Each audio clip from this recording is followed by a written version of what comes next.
نحمده ونصلي ونسلم على رسوله الكريم اما بعد فاعوذ بالله من الشيطان الرجيم بسم الله الرحمن الرحيم ألم تر أنا أرسلنا الشياطين على الكافرين تؤزهم أزا۔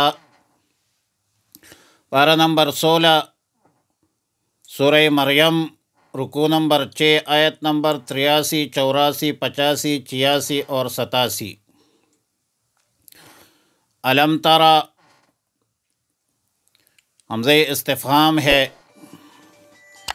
کیا آپ نے نہیں دیکھا؟ انا ارسلنا، کہ بے شک ہم نے بھیجے ہے الشیاطین، شیاطین کو، شیطانوں کو، علی الکافرین، کافروں پر، تعزهم، وہ اکساتے ہیں انہیں، عزا، خوب اکسانا، فلا تعجل علیہم، پس آپ جلدی مت کیجئے ان پر، انما نعد لہم عدا، بے شک ہم گن رہے ہیں ان کے لیے گنتی، یوم نحشر المتقین الی الرحمن وفدا، جس دن ہم جمع کریں گے متقین کو، پرہیزگاروں کو، الی الرحمن، رحمان کے سامنے، وفدا، مہمان بن کر، ونسوق المجرمین، اور ہانکیں گے مجرمین کو، گناہگاروں کو، ظالموں کو، الی جہنم، جہنم کی طرف، وردا، پیاسے، لا یملکون الشفاعۃ، وہ طاقت اور اختیار نہیں رکھیں گے شفاعت کی، الا من اتخذ،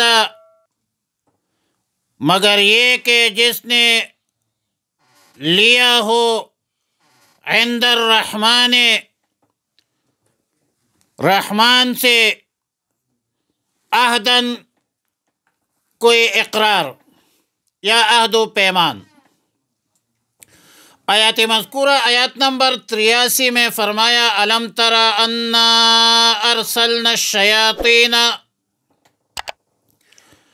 کیا آپ کو معلوم نہیں ہے؟ ظاہر ہے کہ رؤیت سے مراد رؤیت علمی ہے، کہ ہم نے شیاطین کو کافروں پر چھوڑ رکھا ہے، شیاطین کو کفار پر مسلط کر رکھا ہے۔ یہی شیاطین کفار کو معاصی کے ارتکاب پر ابھارتے رہتے ہیں، اور زجاج کہتا ہے کہ ارسال کا معنی ہے چھوڑ دینا، اور مطلب یہ ہے کہ جیسے کتے کو شکار پر چھوڑ دیا جاتا ہے، اسی طرح شیاطین کو کفار پر چھوڑ دیا ہے۔ تعزهم عزا، عربی لغت میں عزا، شزا، حدا، سب ایک معنی پر استعمال ہوتے ہیں۔ فرق یہ ہے کہ عزا کے معنی میں قوت سے، تدبیر سے اور تحریک کے ذریعے سے کسی شخص کو کسی کام پر آمادہ کرنے کے معنی پر استعمال ہوتا ہے، اور آیات کا معنی یہ ہے کہ یہ شیاطین ان کفار کو اعمال سیئہ، اعمال بد پر برانگیختہ کرتے ہیں، ابھارتے رہتے ہیں، بدعمالیوں کے خوبیاں ان کفار کے دلوں پر مسلط کر دیتے ہیں، خرابیوں پر نظر نہیں رکھتے۔ خلاصہ کلام یہ ہے کہ شیطان کسی کو معصیت پر، گناہ پر مجبور نہیں کرتا، بلکہ برانگیختہ کرتا ہے، ابھارتا رہتا ہے، اکساتا رہتا ہے، جیسا کہ انبیاء علیہم السلام اور انبیاء علیہم السلام کے وارثین کسی کو اللہ کی اطاعت پر مجبور نہیں کرتا، نہ کر سکتا ہے، بلکہ ایمان اور اعمال صالحہ کی دعوت دیتے ہیں، ترغیب دیتے ہیں، تبلیغ کرتے ہیں۔ اسی طرح شیاطین کسی کو کفر پر، معصیت پر مجبور نہیں کرتے، بلکہ کفر، شرک، ضلالت اور بدعات کی طرف دعوت دیتے ہیں۔ نیک بخت لوگ انبیاء علیہم السلام کی دعوت کو قبول کرتے ہیں، اور بدبخت لوگ خواہشات کے متبع، شہوت پرست بندے شیطان کی دعوت کو قبول کرتے ہیں اور سزا کے مستحق ہو جاتے ہیں، دنیا میں بھی تباہ اور آخرت میں بھی تباہ ہوتے ہیں۔ آیت نمبر 84 میں فرمایا فَلَا تَعْجَلْ عَلَيْهِمْ إِنَّمَا نُعُدُّ لَهُمْ عَدًّا، پس آپ ان بدبختوں کے لیے جلدی عذاب کی درخواست مت کیجیے۔ بلا شبہ ہم ان کے مدت کو شمار کرتے ہیں، اور مطلب یہ ہے کہ آپ ان کے عذاب کے حوالے سے جلدی مت کریں۔ ہم خود ان کی زندگی کے دن رات شمار کرتے ہیں، اور ان بدبختوں کے گنے چنے ایام اور مدت دنیا جو ہے وہ ظاہر ہے کہ جلدی پوری ہونے والی ہے، مدت پورے ہونے پر ان پر عذاب نازل ہوگا۔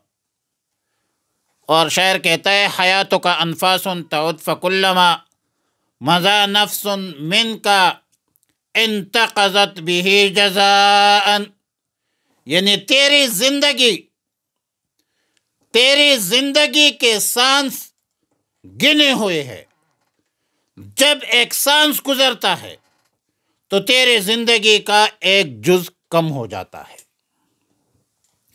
آیت نمبر 85 میں فرمایا یوم نحشر المتقین الی الرحمن وفدا، جس دن ہم متقین کو ان کے ایمان کی وجہ سے، ان کے ایمان کی بدولت رحمان کے دار النعیم میں مہمان بنا کر جمع کریں گے۔ اور الی الرحمن سے مراد رحمان کی ذات نہیں ہے، بلکہ اس سے مراد وہ مقام عزت ہے جہاں تجلیات الہیہ ہوگی، جس کو دار رضوان کہتے ہیں۔ اور وفد جمع ہے وافد کی، معنی یہ ہوگا کہ متقین سوار ہو کر میدان محشر میں یوم محشر کو جمع ہوں گے۔ آیت نمبر 86 میں فرمایا وَنَسُوقُ الْمُجْرِمِينَ إِلَى جَهَنَّمَ وِرْدًا، مجرمین کو ان کے کفر کی وجہ سے، شرک کی وجہ سے، معاصی کی بدولت دوزخ میں پیاسے ہانکیں گے۔ وردہ جمع ہے وارد کی، جس کا معنی ہے پیاسا، پیدل چلنے والا۔ مطلب یہ ہوگا کہ جس طرح پیاسے جانوروں کو گھاٹ کی طرف ہانکا جاتا ہے، اس طرح مجرمین، کافرین، مشرکین، منکرین کو پیادہ اور پیاسا ہانکا جائے گا دوزخ کی طرف، گھاٹ کی طرف، اور دوزخ میں ان بدبختوں کو اتارا جائے گا۔ صحیح روایات سے یہ ثابت ہے کہ متقین، صالحین اعزاز کے ساتھ، اکرام کے ساتھ سواریوں پر سوار ہو کر جنت میں پہنچایا جائے گا، اور مجرمین پیاسے ہوں گے، پیدل ہوں گے، اور آیت نمبر 87 میں فرمایا لا یملکون الشفاعۃ الا من اتخذ عند الرحمن عہدا۔ بروز قیامت وہاں پر سفارش کے مالک و مختار اور اختیار ان کافر و مشرکوں کے پاس نہیں ہوگی۔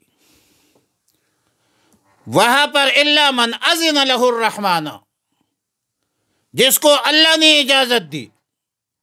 اور ادھر سورہ مریم کی آیت میں عہد سے مراد اجازت ہے، لا الہ الا اللہ ہے، لا حول ولا قوت الا باللہ کی شہادت ہے۔ مطلب یہ ہے کہ شفاعت کی اختیار اور اجازت ہر کسی کو نہیں ملے گی، صرف اور صرف ایمانداروں کو، متقین کو، جنہوں نے دنیا میں عہد و پیمان کی پاسداری کی ہے اور عہد و پیمان پر مداومت اور استقامت اختیار کی ہے۔ شفاعت کبریٰ تو رسول اللہ مبارک صلی اللہ علیہ وسلم کو حاصل ہوگی، دیگر انبیاء علیہم السلام بھی بروز قیامت سفارش کریں گے، علماء، صلحاء، حفاظ کرام وہ بھی سفارش کریں گے۔ لیکن یہ تمام تر سفارشات جو ہے یہ اللہ کے مقربین کر سکیں گے۔ کافرین، منکرین، مشرکین کو شفاعت، سفارش کا کوئی اختیار حاصل نہیں ہوگا۔ اور سورہ بقرہ کی آیت ہے واتقوا یوما، یومن میں تنوین تعظیم کے لیے ہے، واتقوا یوما عظیما، اس عظیم الشان دن سے ڈرو، لا تجزی نفس عن نفس شیئا، نفس سے مراد نفس کافر ہے کہ ایک نفس کافر دوسرے نفس کافر کا کوئی کام نہیں آئے گا۔ تو جب کام نہیں آئے گا، سفارش نہیں کر سکیں گے، نہ ان بدبختوں سے فدیہ قبول کیا جائے گا، نہ سفارش قبول ہوگی۔ بہرحال بروز قیامت اہل ایمان کو عزت سے، وقار سے، اکرام سے مہمان بنایا جائے گا۔ اللہ رب العالمین اپنی انعامات اور احسانات سے نوازے گا، اور مشرکین، کافرین کو جہنم کی طرف پیاسے اور پیدل جو ہے ہانکا جائے گا، اور پھر سفارش و شفاعت کا اختیار بھی ان منکرین، کافرین کو نہیں ہوگا۔ شفاعت اور سفارش کا اختیار ان کو حاصل ہوگا جنہوں نے جو اللہ کے وعدے پر قائم دائم رہے اور اللہ کے احکامات اور رسول اللہ مبارک صلی اللہ علیہ وسلم کے تعلیمات پر عمل درآمد کی ہے۔ اللہ سے دعا ہے کہ ہمیں نیک اعمال کی توفیق عطا فرمائے۔